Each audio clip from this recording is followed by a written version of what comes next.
ভাবুন তো, মরুভূমির এক শহরে জন্ম নিলেন এমন একজন মানুষ যার আগমনে বদলে যাবে শুধু একটি জাতি নয়, বদলে যাবে পুরো মানব সভ্যতার ইতিহাস। মক্কার সেই মানুষটি হলেন আমাদের প্রিয় নবী হজরত মুহাম্মদ সাল্লাল্লাহু আলাইহি ওয়াসাল্লাম। তিনি জন্মগ্রহণ করেন এমন এক সমাজে যেখানে ছিল মূর্তি পূজা, জুলুম, গোত্রীয় অহংকার, দুর্বলদের উপর নির্যাতন।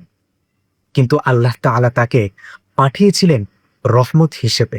আল্লাহ তাআলা বলেন, ওয়ামা আরসালনাকা ইল্লা রহমাতাল লিল আলামিন।